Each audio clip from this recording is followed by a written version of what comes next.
But seriously though, like if you think about why he started the company and the purpose that Louise had mentioned about the way we think at Lilly, this code is the code or the purpose of Lilly in 1876, to provide the profession with the medicinal products of highest quality and unvarying potency, to contribute to the progress of medicine by developing new and superior agents through research, and to issue information about the company and the uses of its products through professional channels exclusively.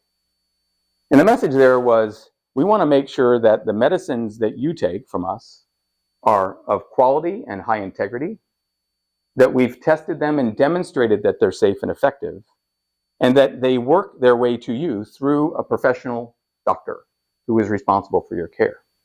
Those are really three important things that today we take for granted. But if you think about what you can see on the internet today for all the kinds of things you can buy, how many of those do we have that same suspect quality about? Those snake oil medicines were the issue back then, and in some cases still today. So fast forward 147 years, okay, and here we are in Indianapolis, Indiana. We have 37,000 people strong, 9,000 people in research and development. 9,000 people. Over 50 countries that we have offices in. We do R&D and manufacturing in 7 different countries, and we market our products in over 120,000. 120 countries, not 120,000. 120 countries. We even have red brick buildings, by the way, if you can see them on the back right. And we talk about this as our campus, and this is where our work gets done. And actually a lot of the culture and similarities of what we feel here at Miami carries its way into the campus of Lilly. So that purpose, though, has been around for 147 years, that code that you saw earlier. And while we've had a few zigs and zags through the course of our journey, our purpose still remains the same, and that's to unite caring with discovery to create medicines that make life better for people around the world. And what's great about this mission and this uniting of caring and discovery is actually every day I walk into the building, and on one end of the lobby I see a big stained glass mural of DNA to represent all of the innovation, the science, and new medicines that we're creating. And on the other end, I see a stained glass picture of what you see right here, which is the goal and objective of what we're doing, which is to make life better for people and for people who love those people and to help them feel better. And we've been doing that for 147 years, and what started out as a small building on Pearl Street now targets to reach 58 million patients this year with our medicines. Think about the impact of that on us personally and on many of the people that we know. So if you take this back, I'll just give you a quick journey on where we've been from an innovation perspective. Back in the 1920s, you can go to the next one, there was this disease called diabetes. And we partnered with 2 doctors, Banting and Best in Canada, to work with them on the development of the first insulins and to get that out in the market. And what's been amazing, even through the course of our own Lilly history, is there are now patients who have been taking our insulins for over 75, 80 years as a Lilly patient, to think about the duration of that and what would have been the case had they not. So that's the great example of one of the areas. We were involved in helping get the polio vaccine out in the 1950s. The 1950s and then 60s and 70s became an era of antibiotics. And many of these, and I've seen this here recently, if you look at the generic name, are still being prescribed if you have an infection. And that brings us to today, where our 5 areas of focus are diabetes, pain, oncology, immunology, and neurology. We're still heavily focused in diabetes, but have made a big push to move much earlier in the disease and to work on early stage identification and treatment, and hopefully helping people avoid or at least prolong the time to where they become insulin dependent. Oncology, we're looking at targeted therapies where we can go straight after specific types of cancers and hopefully work to make cancer a chronic disease, not something that you worry about how many months that you have to live. And in neurology, the holy grail, to go after Alzheimer's. And hopefully we're on the path you watch the news, you'll see that there's a lot of promise in some of the new products that are coming out there today. But as I said before, this innovation, and particularly as we look forward, these are not easy problems to solve. They're only getting harder. For example, the example I gave on antibiotics earlier, those are just generic products today. Those have been solved. You don't see many companies working on antibiotics today. They're really focusing on these very serious diseases for which we have no clear path to treatment and cure. And in today's world, you cannot do that without technology as a foundation. And actually, as we think about where we're going, that's not just a foundational goal that we have, but it's an enabling goal, which is what makes technology such an important marriage with the innovation we do. So I'm going to hand it over to Shelley, and I'm going to have her talk about some of our tech history and what we look for in tech people. Awesome. Hello. Well, as always, I never follow Charlie's script, so I'm going to go off script for just a second and do a little bit of introduction. You know, coming to Lilly, I've been at Lilly for 34 years now. It's a long time. How many aren't even 34 years old? A lot of you.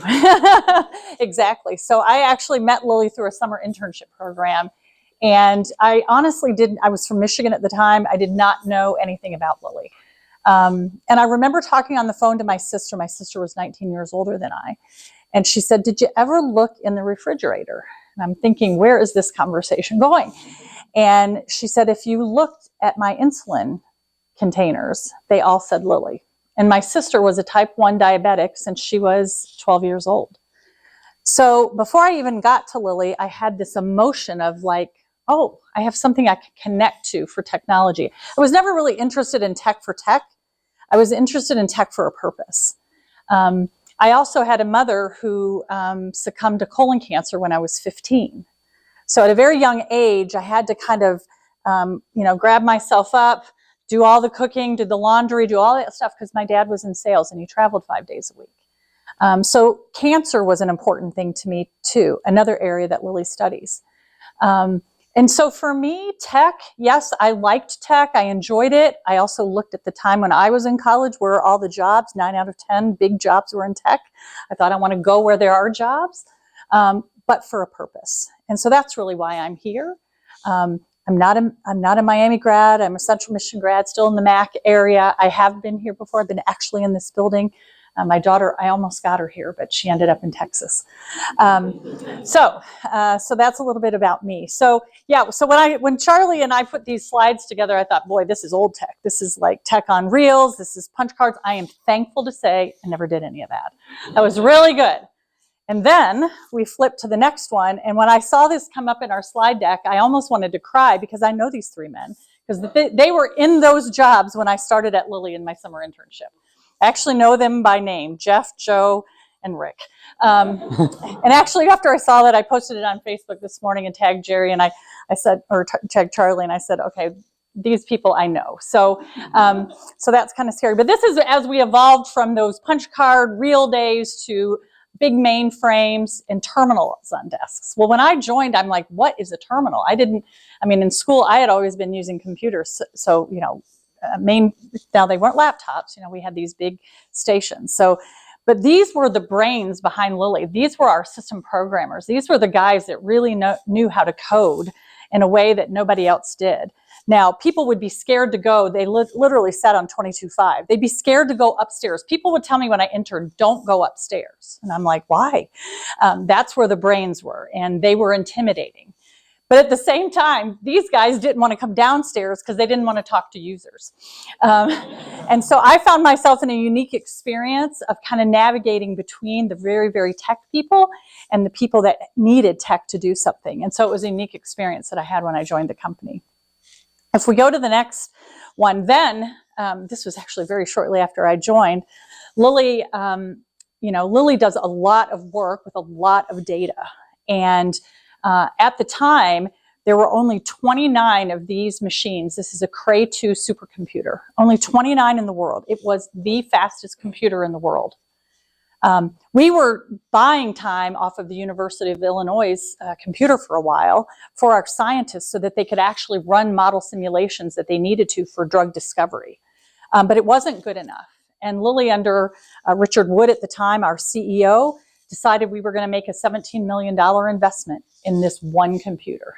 And that's what we did. So Lilly was the first pharma company to buy this. That took our drug discovery simulations that used to take months down to hours. You could run over 1 billion calculations in 1 second now.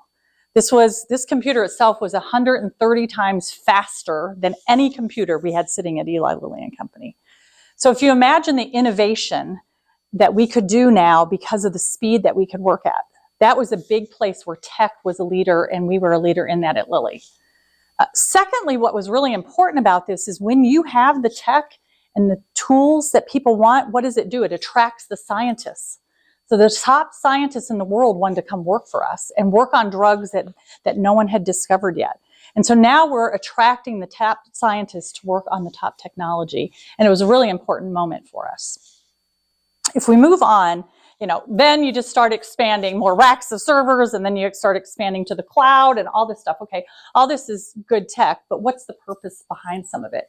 If you think of some of the things that we've been able to do now using the tech that we have at Lilly, in our discovery labs, we're doing something called model-driven drug discovery. We have chemists and biologists and all kinds of great scientists. But the other day we just heard a presentation that by time they're looking at all different types of new molecules, every way that their brain can help them think about that, they can maybe get to 1,000 to 2,000 molecules a year that they can actually start to look at. You put AI, machine learning, compute power behind that. Now through what we're calling model-driven drug discovery, AI and machine learning, we're getting in the 6 to 10 billion drugs in a year that we can look at, right? So what's that going to do? That's going to speed the innovation that we need. That's going to allow us to actually put better molecules in the hands of the scientists to take on to the next stage. Those are some of the cool things that we're doing using the technology that we have in-house today. Many of you guys managed your way through COVID, maybe remotely. I don't know where you were at the time. During those times, trying to do clinical trials was really tough. If you think about when we run medicines through a clinical trial, patients come to a site where a doctor is so that we can conduct clinical research. Couldn't do that at the time. And especially as Charlie mentioned, some of the things we were involved in, Alzheimer's, we're talking about older patients that don't really want to be out because they were really at heightened levels of risk. And so what did we do? A group of people got creative in an office one day, went south of Indianapolis to Greenwood and bought some motorhomes. Okay, so think of those big motorhomes you drive across country and you live in. Okay, they just went and bought some. And they stripped them down and they made them mobile research units. And they made them high tech. And what did they do? They drove them to where the patients were. So now instead of memory care patients who might have early onset Alzheimer's coming to us, we went to them. So imagine the technology that we had to do on the fly to make something like that happen. Again, incredible examples of things that we've been able to do. Lilly has been building manufacturing sites. We've done that. We know how to do that. We typically, when we do that, we build one and build it in a year or two. We're stamping out 5 of them right now. First time in history we've ever done anything like that all at one time. How are we able to do that? We're actually creating what we call digital plants.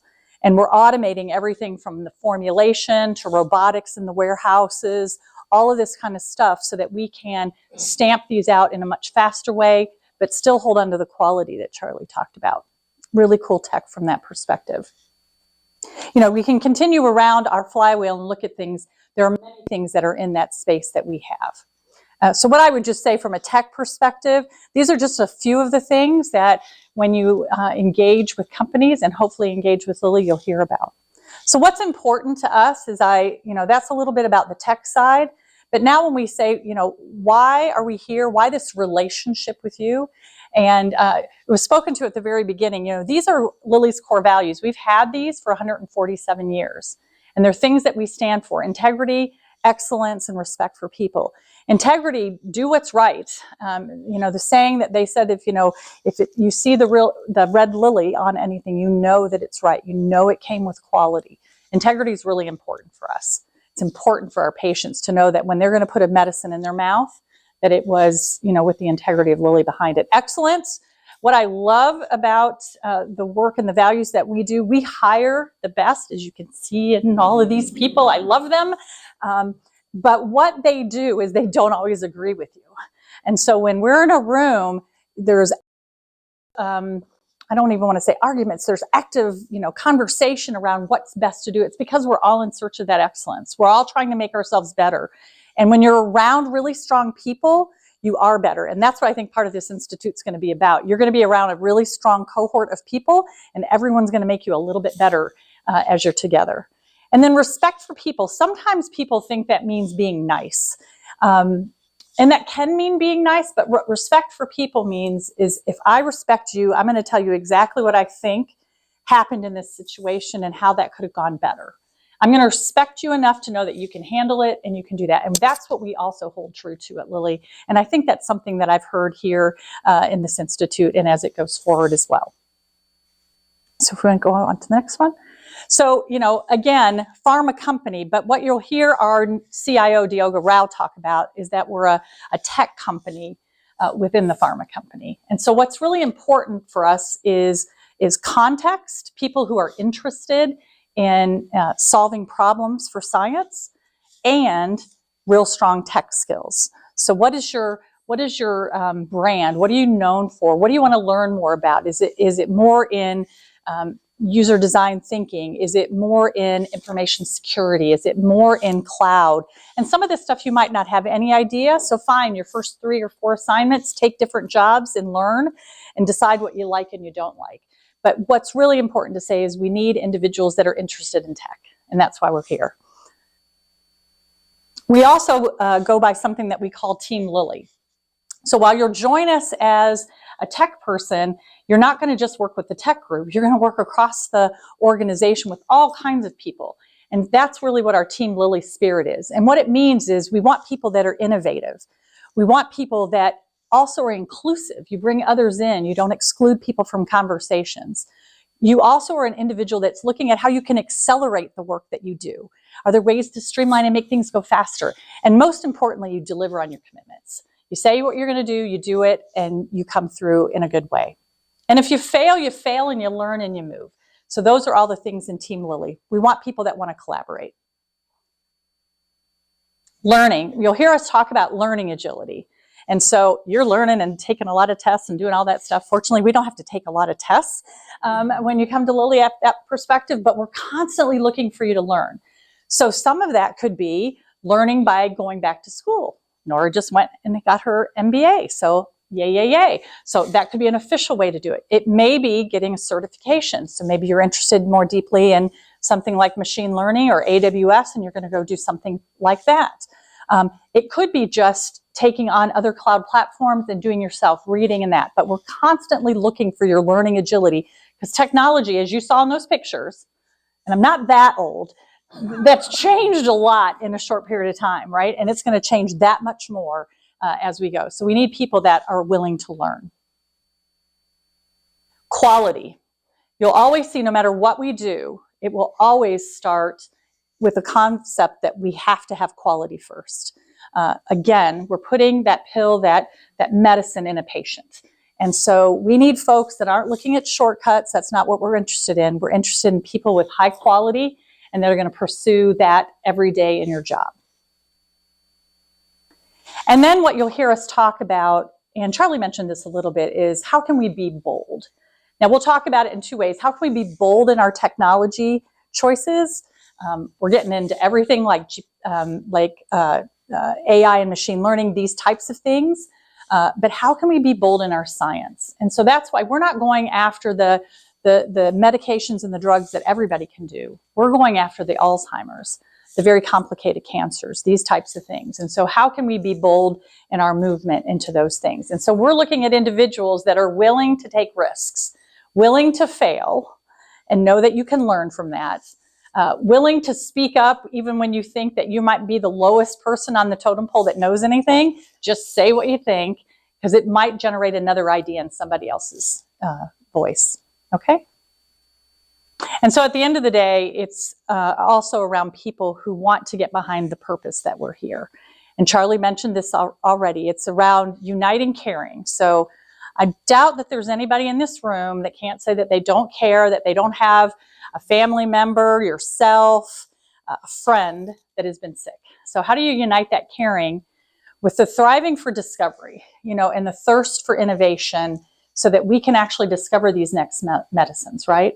And then we have to create those medicines in a real high quality way so that we can get them to where they need. And at the ultimate end, we're really trying to make lives better for our patients. And that's really why we're here. So tech for a purpose. And I hope from that you'll see what's important. And I think why this relationship with the Institute is going to be so important going forward. All right, Charlie?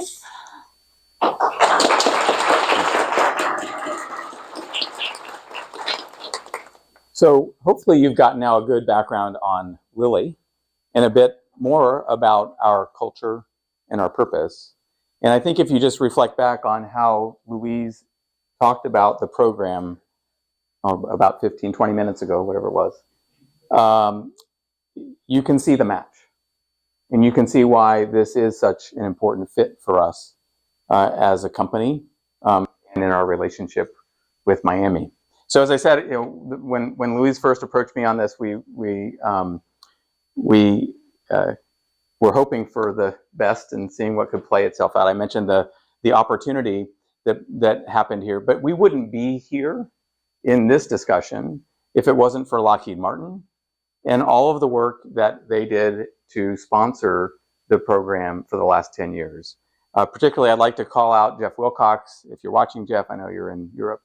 Are there any other Lockheed Martin folks here in the room? Thank you very much. Well, I'll meet you afterwards. So give it up for Lockheed Martin. We just wanted to make sure, too, that we know that while you couldn't carry on the tradition with it being a Lilly Leadership Institute, the acronym doesn't need to change. So we just wanted to make it easy to carry forward. So having had the opportunity to, in the early days, learn about this from Louise, the way the story goes, if you go to the next slide, is Louise says to me, well, there's this guy. His name is David Guetta, okay? And David, by the way, he's not here today. He is out west getting his master's degree in computer science and working on research as in-home wireless technologies, sensor technologies to support people with dementia. So a great program out there and a great fit for him to come back. If you're watching, David, you better come back. Okay? But so she said to me, you have to meet him. And if you meet David, you might get some other people. So David finally says yes to Lilly. So if you go to the next, and all of a sudden, David turned into this class of people that have joined us from the Leadership Institute. So Miranda, Nora, Connor, Corey, Travis, Michael, Jillian, and almost Michael here in the room, who will be graduating in May. But rather than me talking about how the fit for the Lilly Leadership Institute matches for our company and for Miami, I'd love it for a few of our graduates from the program to come up and just share a little bit about their story. And I think you'll understand why this is such a special program. So if those who are speaking, come on up.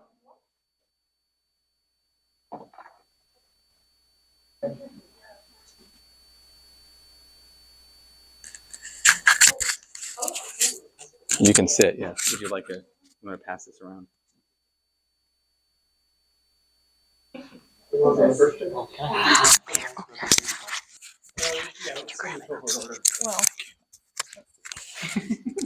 oh shoot!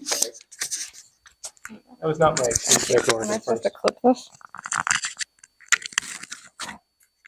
We're good. Perfect. You guys can hear me, okay? All right. We'll start. Okay. So, hello everyone. First of all, thank you so much for coming out to this. This has been a long time in the making, and I am incredibly proud to see this come to fruition. Both of these organizations, Lilly and Miami, are organizations I'm incredibly passionate about, and like it has been said, I feel that they have similar missions and purposes. So my name is Nora Winnestaffer. I graduated from Miami in 2016, part of cohort 3. So one of the very originals.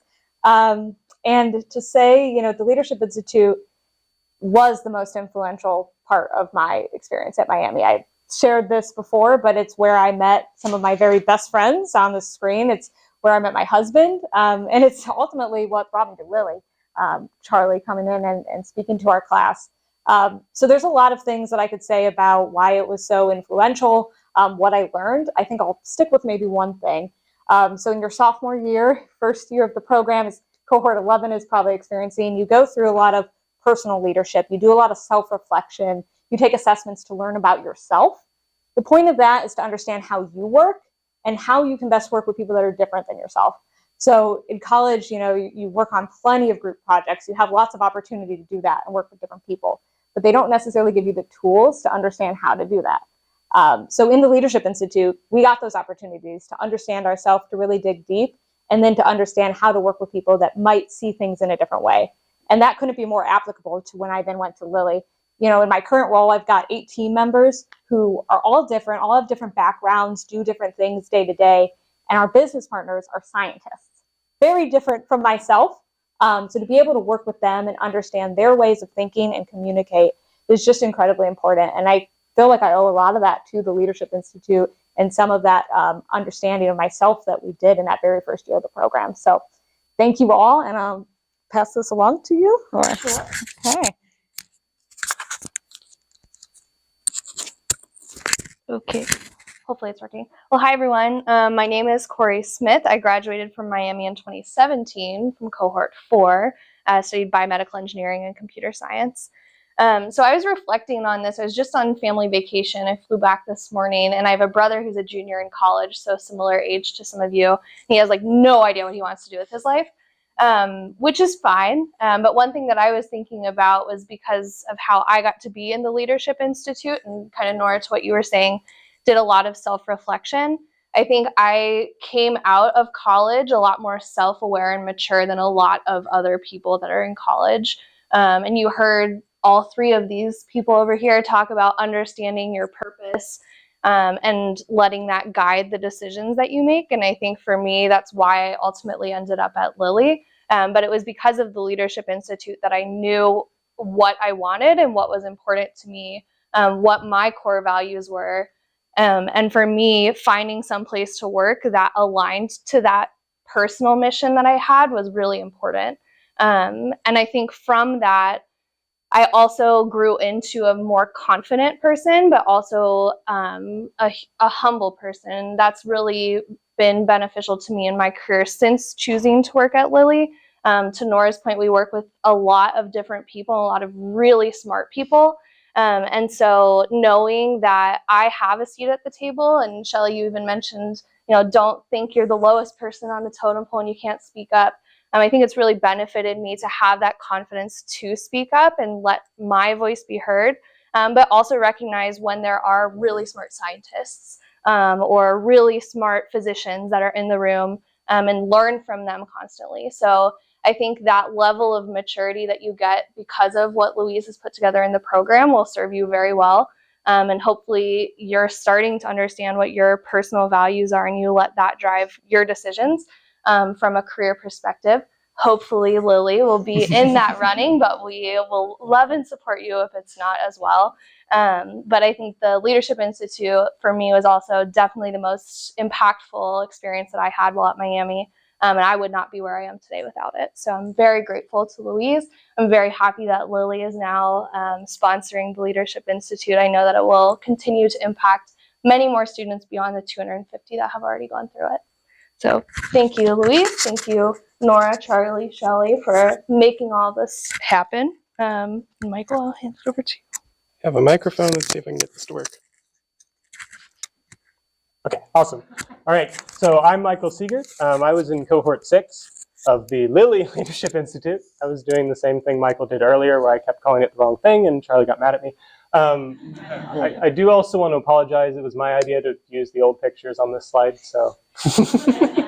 But my excuse is I don't like mine, so I was like, if I put mine up there, everyone else will be fine because they look much better. Anyway, I want to echo everything that's already been said. A huge benefit to being in the program was getting to understand your purpose. I'm going to go 1 year further. So the next year, though, one of the things you learn is how do you work with other people and to be part of a team. That was a huge benefit for me coming into Lilly, which is such a huge, like, Lilly is a very team-based culture. There's a lot of working with other people, as has been mentioned, that needs to do. And what the program really prepared me for is going in that first day, I had some grasp of, okay, how do I work with other people? I wasn't going in with the impression that, oh, I was going to get a syllabus that's going to explain exactly what I need to do in all of my projects and have a sense of what a project actually is. And getting that context and has continued to allow me to accelerate and advance in my career. The other thing I want to call out, one of the big things that I got out of the Leadership Institute was this idea of how to ask a meaningful question. Part of the reason I'm calling that one out in particular is I'm working on a class I'm going to be teaching for the Leadership Institute around meaningful questions, so I wanted to plug that here. So one of the things that my first day, it was like, okay, we're going to throw you into the deep end. Here's this project we're working on, and this literally in a don't know anything about it, and just being able to figure out, okay, what I don't know. I don't know what I don't know. Like being able to start from that perspective and then figure out the questions that will help you understand what you need to know has been a huge benefit to me, and I use it every day in my job. Thank you. So, hi everyone. My name is Travis Graham. Very much so different from the picture up there. My hair got longer, and I just got contacts last week. So, thank you for showing everybody the past. I graduated with Michael in 2019 with a bachelor's in computer engineering. I was a part of cohort 6, and fun fact, me and Michael and one more Lilly Leadership Institute alum, Eli, he's at Purdue getting his master's right now. We all roomed together for the first 2 years when we moved out to Lilly. So that was a great 2 years. So thank you for that. It was 2 years. Yes. But I want to say we went to personal leadership, people leadership, but the one big thing that I took away from the Lilly Leadership Institute was the strategic leadership. That was the senior year. That was kind of the more lax year where we did the project with the people leadership, and now we're kind of taking it back. We get to teach a topic. You get to teach a topic that you were interested in, as well as you do some type of strategic analysis on a company. Me and Michael actually teamed up on one, and we did Eli Lilly. So coming into Eli Lilly, it was very much so knowing their mission, their purpose, and their vision. I kind of came in with the leg up in terms of what I wanted to do personally, and kind of a more sense of the big picture.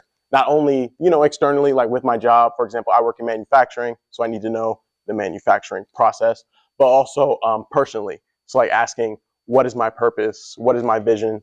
Which is one of the great benefits of the Leadership Institute, because you ask those questions early. I know that if I were not asked those questions or challenged by Louise for those questions, I would potentially be in a whole different mind space and headspace than I am in now. So I'm thankful for the Institute for giving me that opportunity to kind of at least expose me to that, no less. So.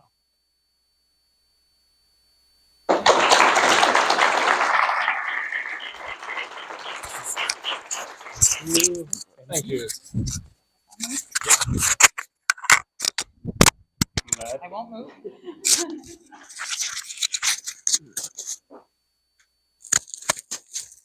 Yeah, thank you. So Charlie and I could sit here and tell you all the kinds of things that we're looking for, what would behoove you if you invested in yourself. But I think it's always important to listen to the people who are in those roles. It also gives you a chance to put a name and a face and hopefully connect with them in the coming hours that we'll have together. So I want to thank individuals here. I spent about 8 years at Lilly, not only doing IT, but also doing recruiting for IT. And so I had the opportunity to see many of these folks come through. And we had times that we constrained the number of recruits and we expanded the number of recruits. I will tell you that Miami never got in the constrained version. And I know that is because the talent that is produced out of this organization is amazing. And when you have that talent come in and constantly produce great results, we're going to keep coming back. So I'm really proud of that. I want to thank Charlie and the whole team. I think they do a lot and they stand a lot for Miami.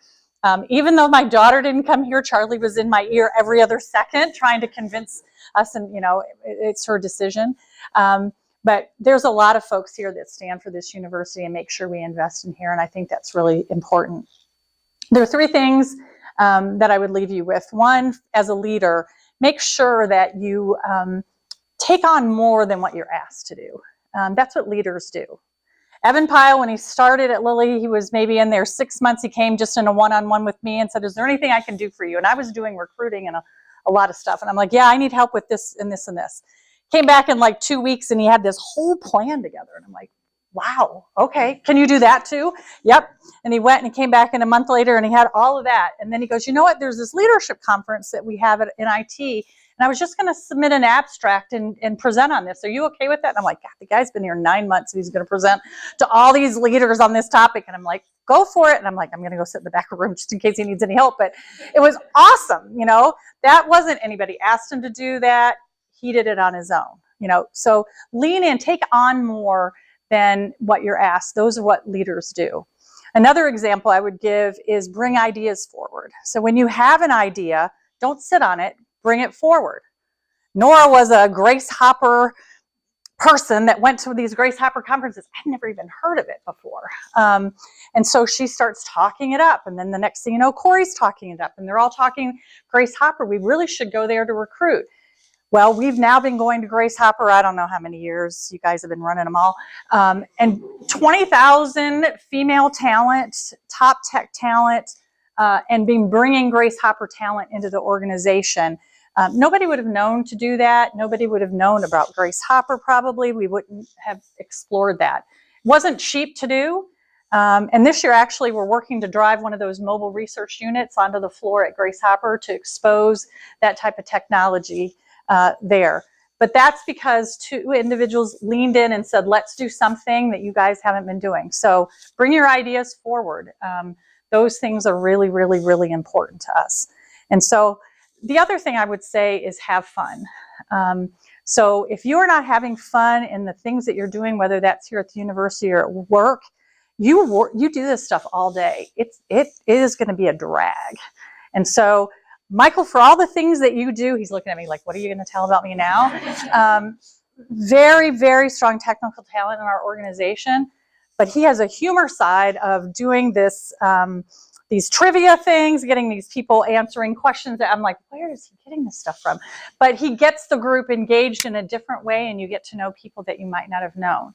So that's an important thing. Make sure you have fun. So do more than what's asked of you. Bring your ideas forward from an innovation perspective and make sure you have fun. We look forward to being able to talk with you later on today, but I really want to thank the university, thank yourself, Louise, and others for giving us this opportunity to engage with you, and Charlie and Nora for really driving that forward at Lilly. Doing something like this is unique. We do not do this hardly at all. And so I don't know how they did that, but I'm very glad they did. So thank you. Thank you again.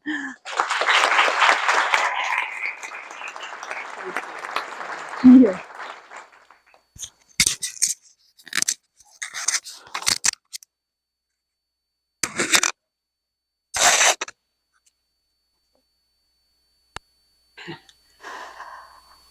Well, see what I mean? Our friends from Lilly are just so special. And they can carry the tradition that Lockheed Martin started. And our students, while they're students and as they evolve in their careers, I think make each of their organizations much better. So that's the really secret behind the Leadership Institute, is that our customers are really the organization and society of the future. And that it begins a process that continues to evolve throughout their career so they can make all of their organizations that they're part of better. So that's the real inside secret of the Leadership Institute. Thank you to every single person here. We're so pleased that you can join us. And we would like all of you to join us now over at Benton Hall. And the students can show you the way there. And we'll have time to really get to know each other and chat and have some fun. So, which I agree is also extremely important. So thank you all, and please join us over at Benton Hall.